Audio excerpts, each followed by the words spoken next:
tahun ke-36 dalam abad Hijrah ke-15. Mudah-mudahan menambahkan lagi amal kita, jihad kita dan juga seluruhnya lah ke arah menjadikan umat Islam lebih bermakna berhijrah daripada keadaan sebelumnya.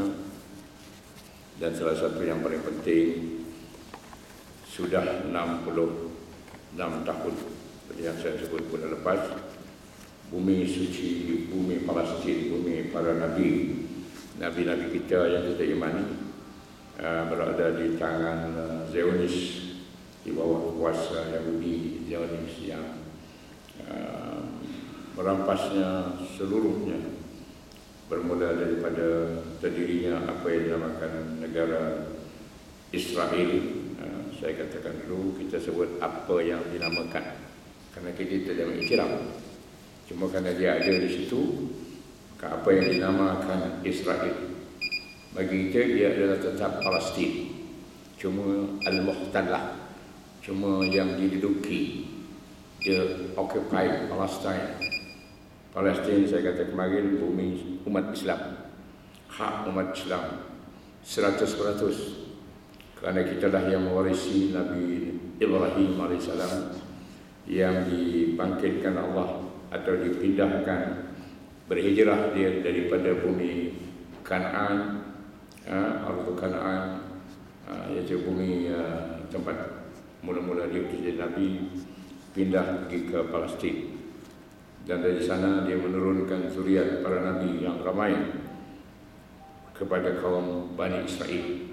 Sebab daripada Nabi Ibrahim AS yang menetap di Palestin itu melalui putranya Ishak daripada isterinya Sarah melahirkan Nabi Yaqub, dan dari Nabi Yaqub inilah turun zuriat Bani Israel yang ramai, sehingga Allah mengutuskan paling banyaklah rasul-rasul dan nabi-nabi dari Bani Israel berbanding dengan kaum yang lain. Kerana itu maka kelebihan bumi Palestin memanglah bumi para anbiya yang diutus kepada Bani Israel, tetapi tidak boleh kaum Yahudi Bani Israel yang kufur, yang kafir, yang ingkar, yang menentang para rasul itu mendakwa mereka adalah waris.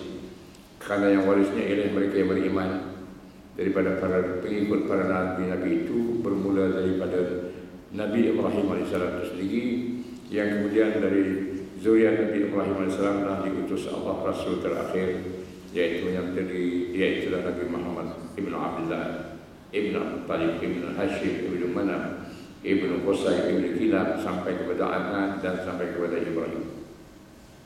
Jadi Allah sebut dalam Quran yang saya sebut kuliah bulan lalu, surah Ali Imran, firman Allah dalam ayat yang berbunyi a'udzubillahi minasyaitonir rajim,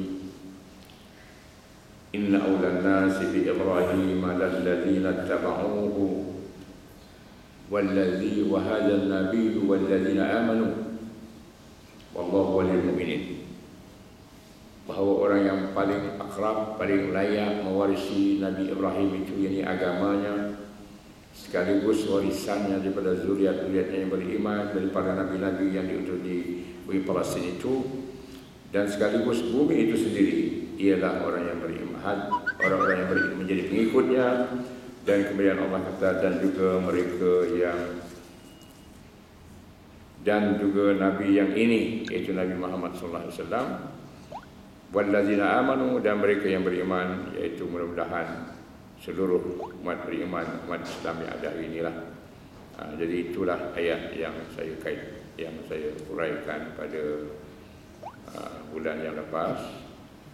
Dan hari ini dalam tahun yang baru Hijriah, kita nak sambung lagi, iaitu ayat surah Al-Maidah pula. Ini yang, iaitu ayat Maidah. Yang kemarin itu ayat Ali Imran 65 sampai 70, salah saya kemarin. 65, 66, 67, 68, 69. Yang ini surah Ali Imran, surah Al-Maidah, iaitu surah Al-Maidah surah 5 ayat 78, 79 dan 80. Ini bersabit dengan orang-orang Yahudi yang kafir. Yahudi yang generasi keturunan mereka lah ini yang telah menguasai dan merampas bumi Palestin pada mulanya melalui dukungan dan sokongan dunia-dunia yang menyokong mereka daripada kaum kufar, khasnya daripada makna bangsa Eropah, dan juga mereka melahirkan negara Zionis. Kemudian pada tahun 48, pada bulan Mei 48, terdirinya apa yang dipanggil negara Israel, yang hakikatnya adalah negara haram di atas bumi Palestin yang menjadi hak umat Islam. Kemudian mereka mengambil pula akhirnya sebahagian lagi yang tinggal pada orang Arab yang hanya merupakan tak sampai suku dari perluasan bumi Palestin itu.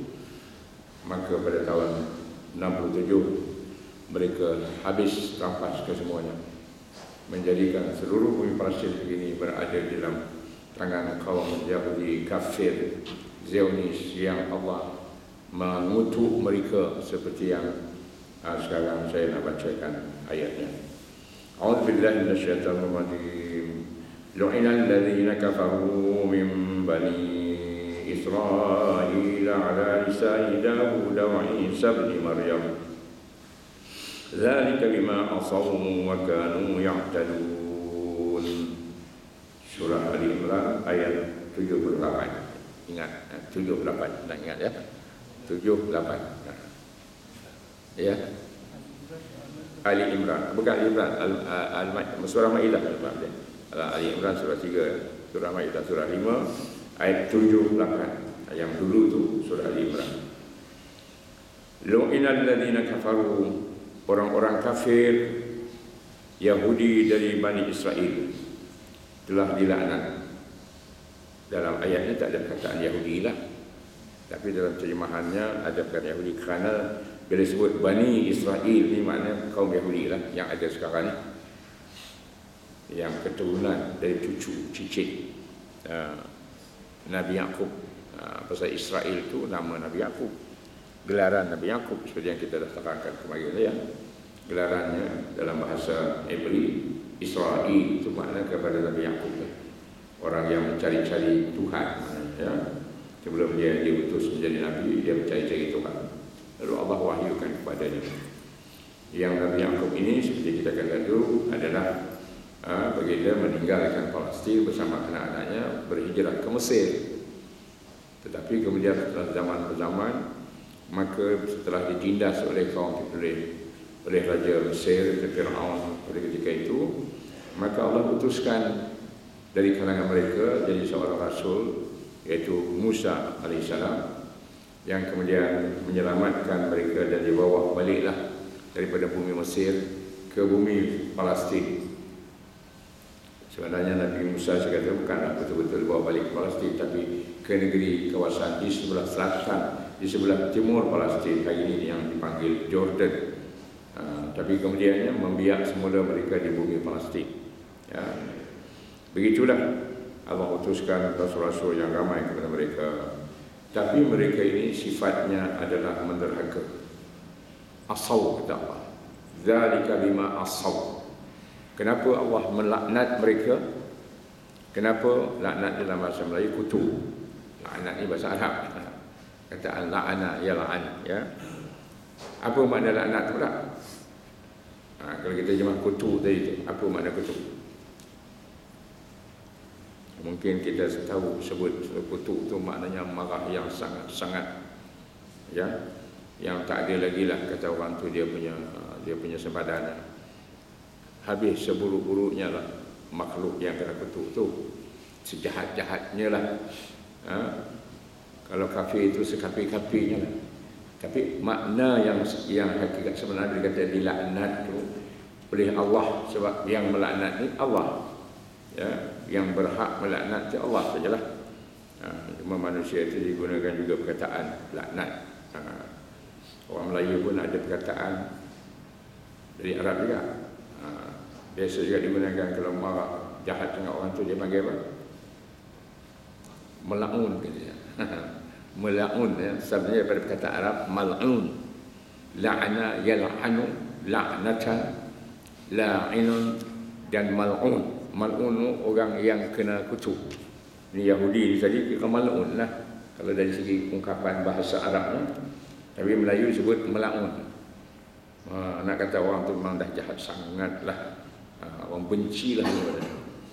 Asal makna la'ana yal'anu maknanya Allah murka sehingga tidak lagi memberi rahmat kepada kaum yang dilaknat Allah.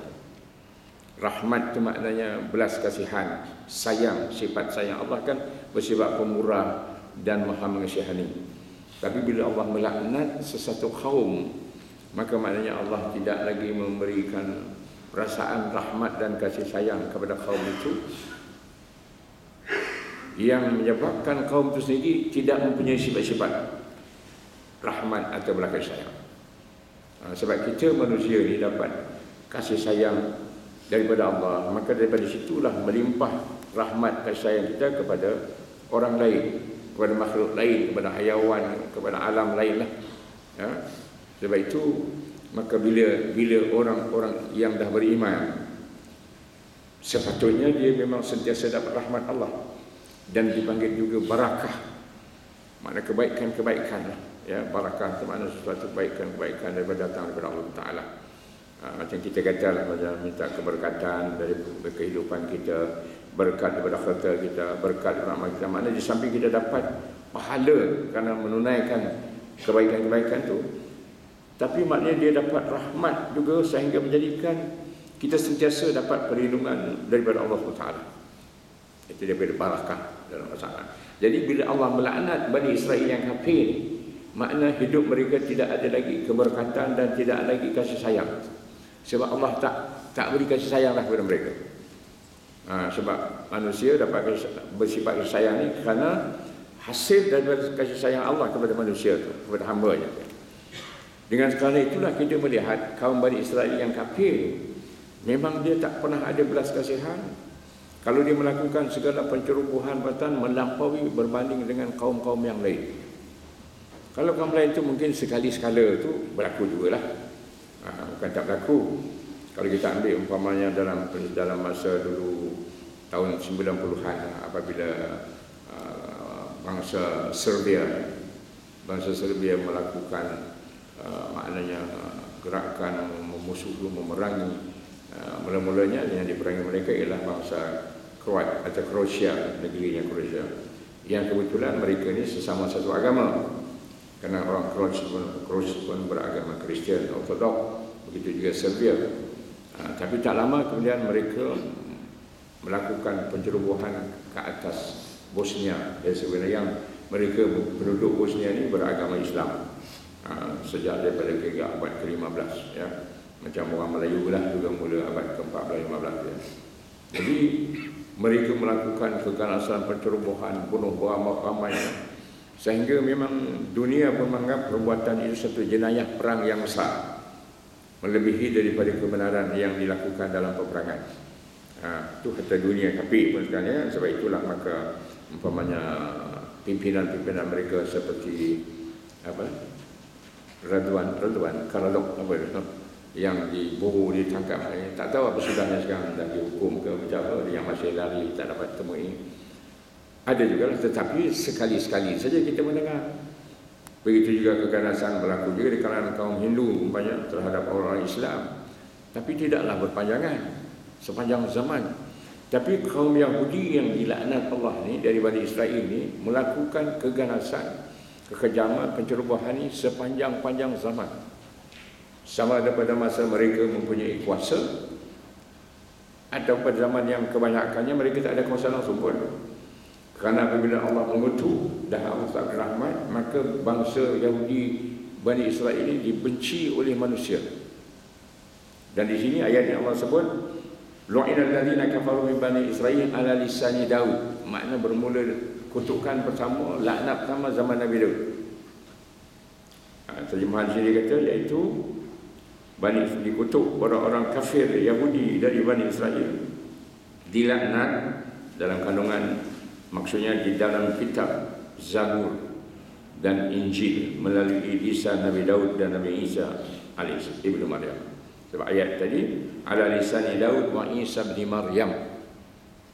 Berarti Allah kata zalika bima asaw.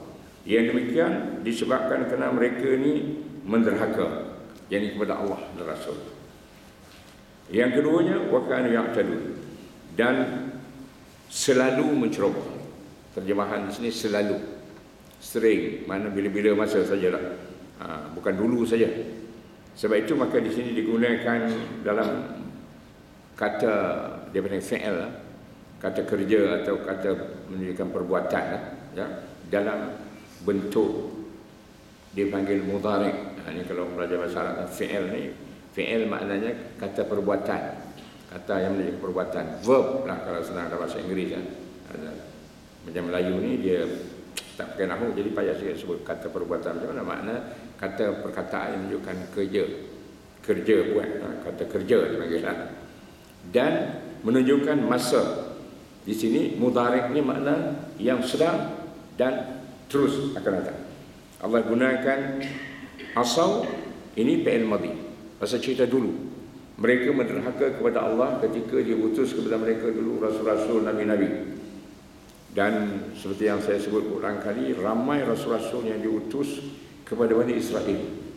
Paling ramai dalam sejarah umat manusia Allah utus kepada Bani Israel. Hak dalam Quran yang disebutkan 25 rasul tu, yang utama sebut 2 rasul kan, macam Luqman, walaupun ada cerita dengan anak, tapi dia bukan Nabi, bukan Rasul. Dia setengah kata Nabi, ada juga kata betul ya. Tapi yang betul-betul yang Rasul dan Nabi dan Rasul ada 25, bermula daripada Adam. Dari 25 itu berakhir dengan Nabi Muhammad SAW. Ini yang wajib kita tahu nama-nama mereka masing-masing. Maknanya daripada 25 ni, rasa-rasa 10 tak kurang adalah Bani Israel.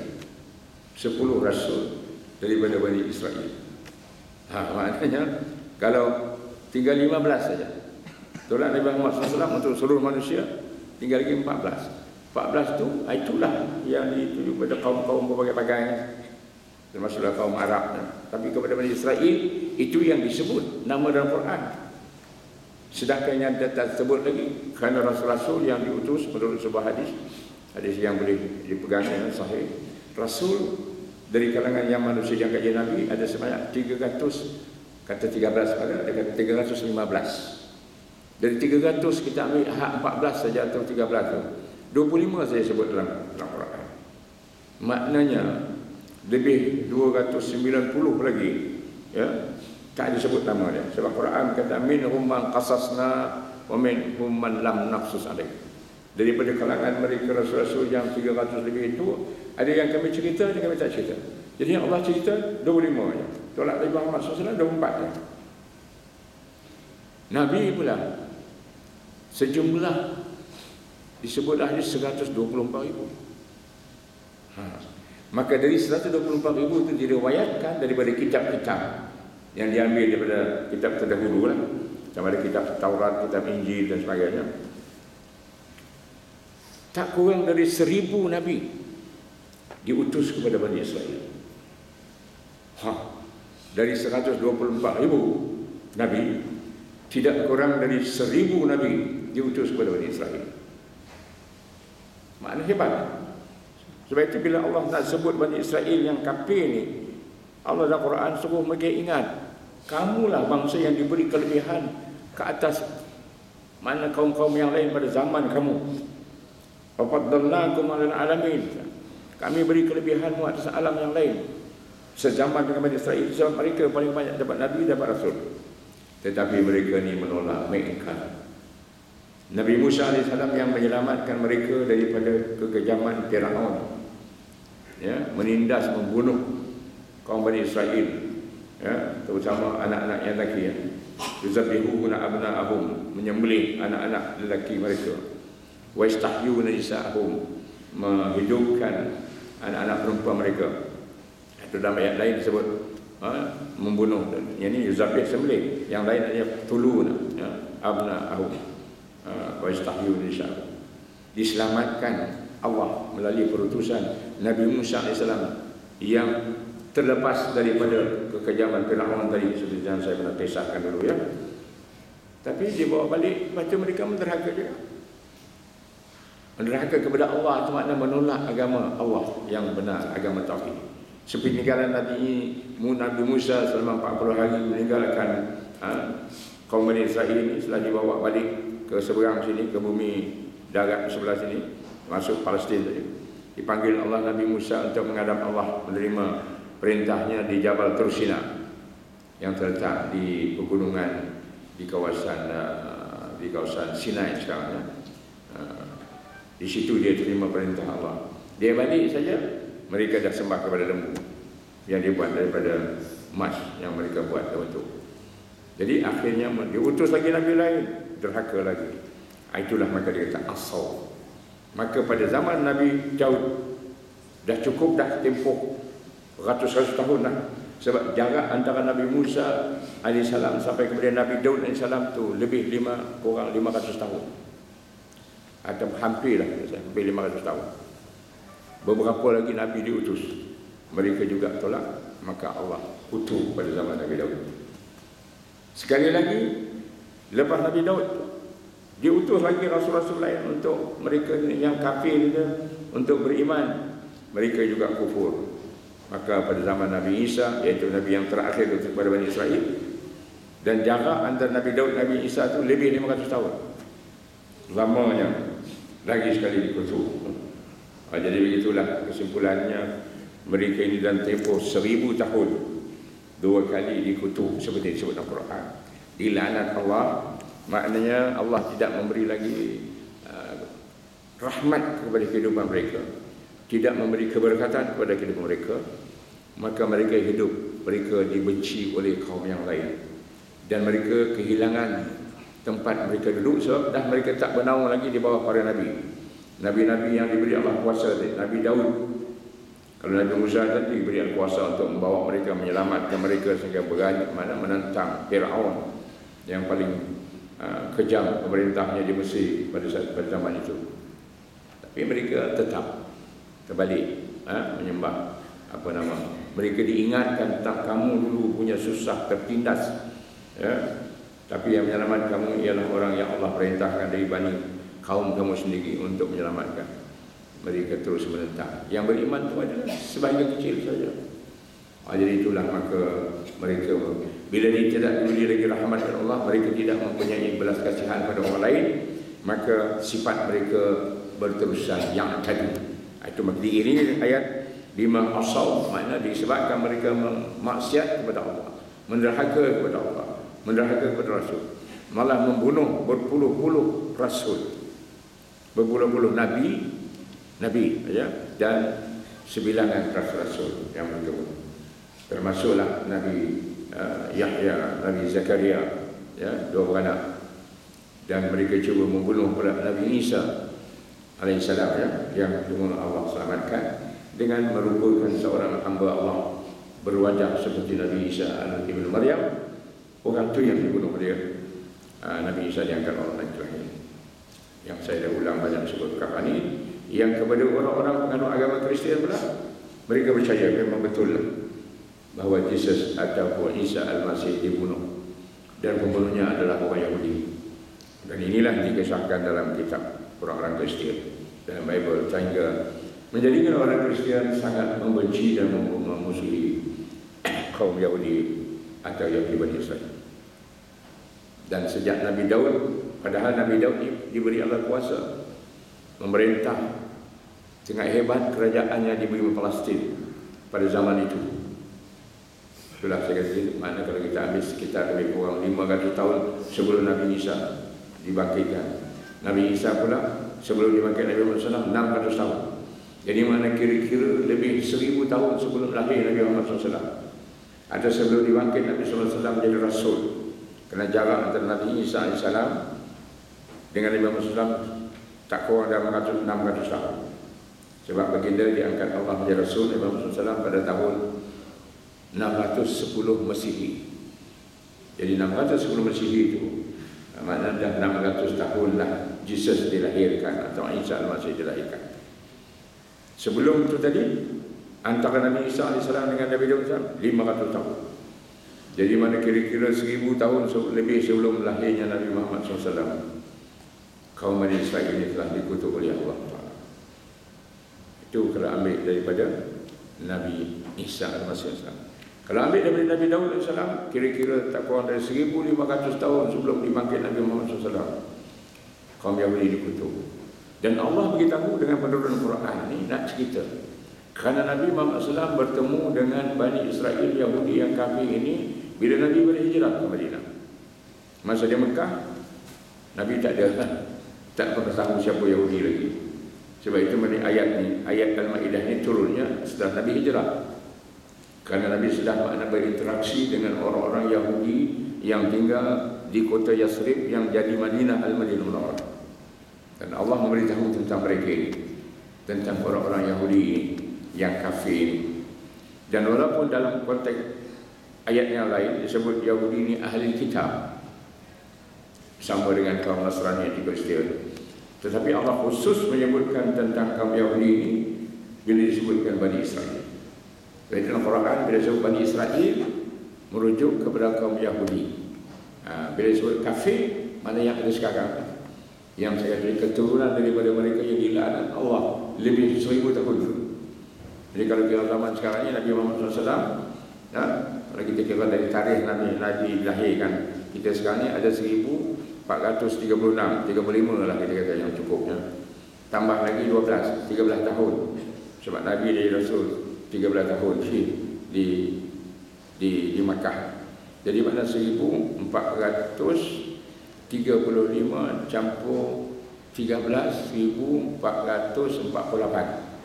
Campur lagi 40 tahun. Sebab Nabi hanya jadi Rasul setelah umur dia 40 tahun. Jadi 1888. 1488 tahun. Ya.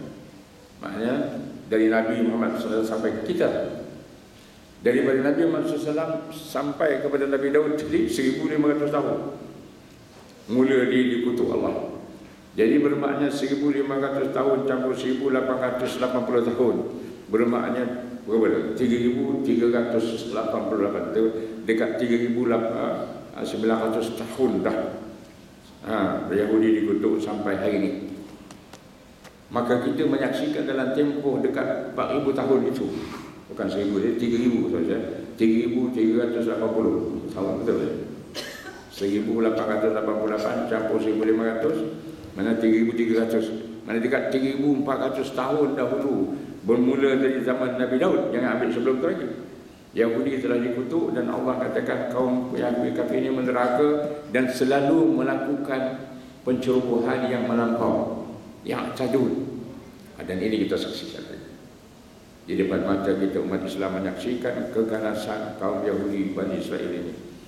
Tambah pula mereka telah mendapat kuasa walaupun secara haram. Padahal mereka dikutuk Allah ni pada zaman Nabi Daud yang menjadi pemimpin kepada Bani Israel itu, yang menjadi khalifah Allah kepada Bani Israel, memerintah di Palestin. Tapi mereka pun tak dapat iktiraf Nabi Daud yang kafir lah, yang beriman saja. Kemudian Nabi Daud disambung oleh anaknya Nabi Sulaiman. Lagi hebat kuasa kerajaan Nabi Sulaiman seperti yang saya kisahkan sebelum ini. Ada ustaz-ustaz lain bersebutkan. Mereka menolak juga daripada beriman. Padahal orang lain mudah datang beriman.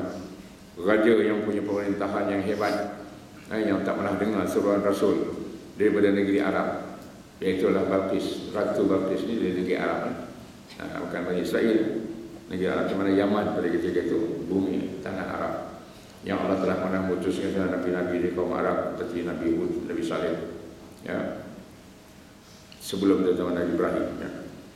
Kemudian bila dibawa oleh Ifrit jin menghadap Nabi Sulaiman, sekejap saja terus beriman. Padahal dia seorang raja yang besar kerajaannya, tapi dia beriman.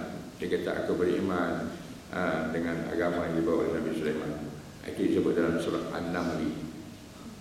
Tetapi Bani Israel yang menyaksikan di depan mata mereka, tok nenek mereka diberi Allah kuasa pemerintahan yang hebat, memimpin mereka dengan perusahaan ramai para rasul. Tiap seorang rasul itu pula berpuluh-puluh nabi bersamanya membantu. Mereka menolak, mereka membunuh, dibunuh oleh mereka. Jadi inilah maka Allah sampai masa menurunkan laknatnya melalui lidah Nabi Daud. Di dalam terjemah sini mana kitab Zabur, ya. Dan dalam Quran tafsirnya melalui doa Nabi Daud. Setengah riwayat melalui khutbah atau ucapan Nabi Daud. Jadi tak kiralah sama ada ucapan ke doa ke, itu merupakan makna lidah dia lah yang menyampaikan atas perintah Allah Subhanahu Wa Taala. Karena itulah maka mereka, saya kata tadi, dibenci oleh kaum-kaum yang lain. Karena itu selepas zaman Nabi Sulaiman, tidak lama mereka kemudian ditindas oleh kaum lain. Sebab Allah nak menyedarkan mereka, dia dah, kau dah terlampau ganas membunuh Nabi, sekarang biar kau yang berasa hebat sangat ni dihapuskan. Allah tidak hapuskan. Minta maaf lah.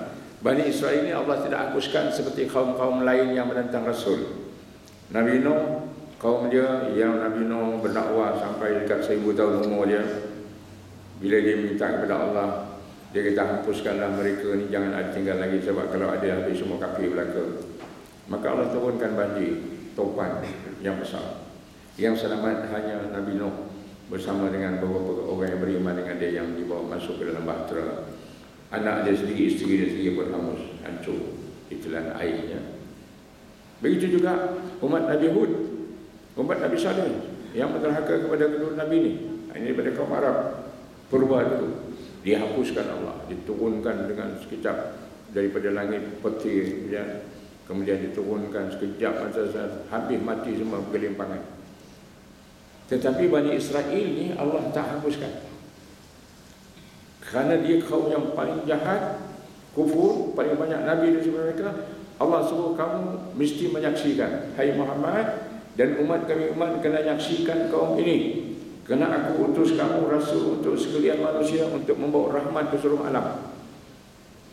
Kerana itu kamu akan berhadapan dengan kaum Bani Israel yang kafir ini, yang dah aku kutuk ni, untuk menjadi ujian kepada kamu sejauh mana kamu dapat membawa rahmat agama Islam ini kepada semua kaum umat manusia, kecuali ini Yahudi yang terkecuali.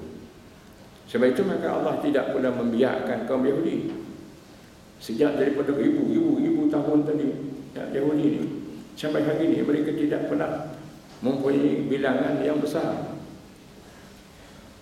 Tapi walaupun mereka kecil bilangan mereka, mereka inilah untuk menguji orang Islam, untuk menguji umat yang mewarisi agama Nabi Ibrahim yang saya sebut pada kuliah bulan lepas.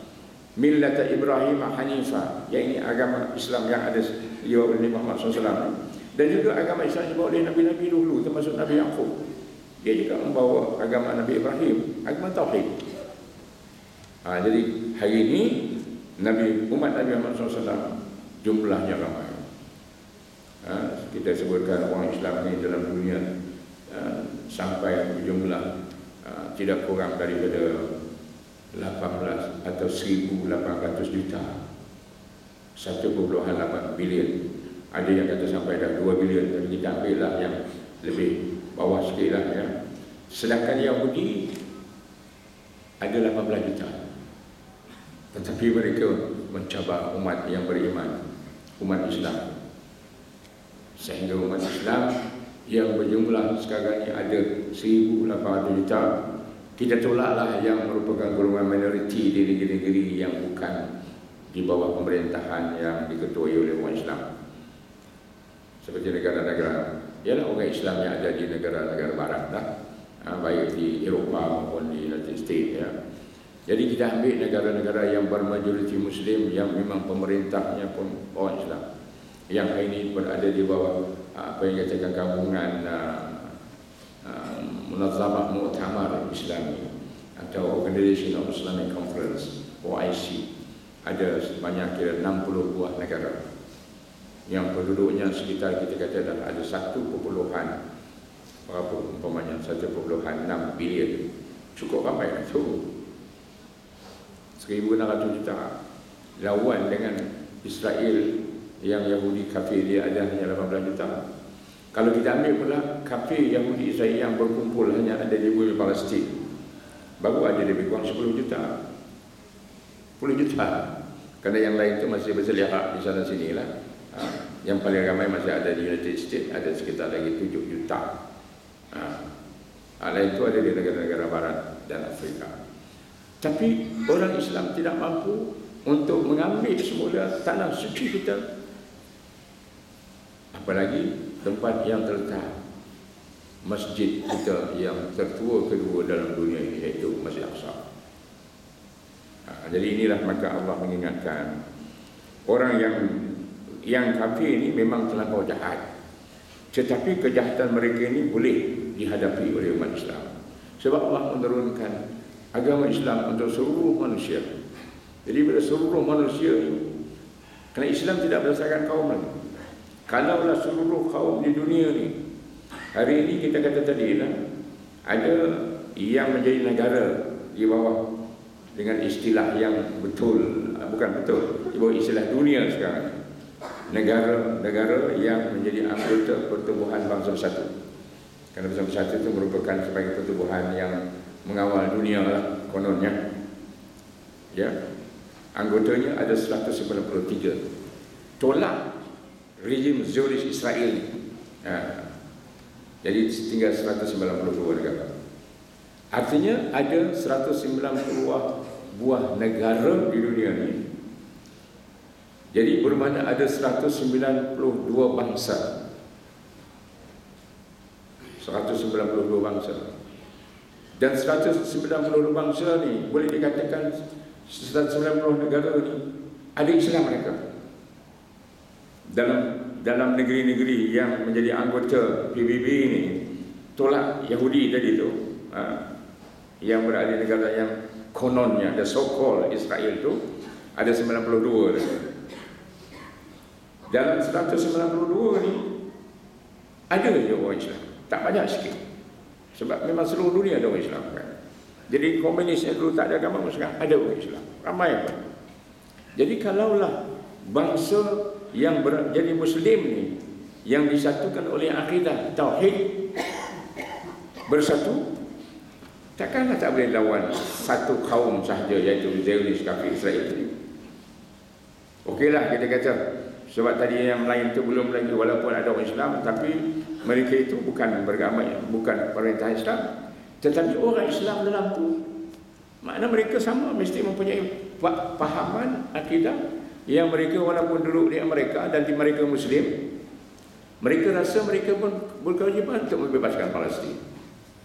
Mereka berada umpamanya di England, walaupun England tu negeri Kristian, memang terang Kristian lah, sebab England ada negara yang menyebut perlembagaan, dan perlembagaannya agama rasmi, agama negaranya adalah Kristian, Protestan atau Anglican Church.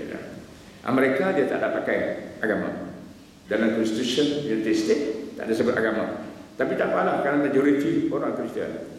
Namun orang Islam yang ada dalam itu mesti mempunyai pahaman akidah dan keyakinan yang serupa untuk merasa tanggungjawab terhadap agama Islam, agama Palestin. Jadi mana mereka boleh disatukan.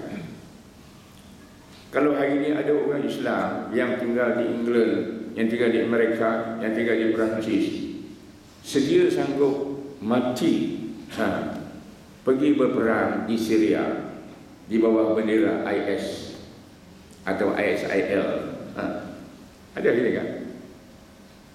Rakyat Great Britain tak kurang daripada 200 orang sekarang bersama dalam IS kerana nak mati syahid, nak perang. Itulah perang sesama orang Islam. Kerana IS bukan memerangi kafir, cuma pada dia kafir lah.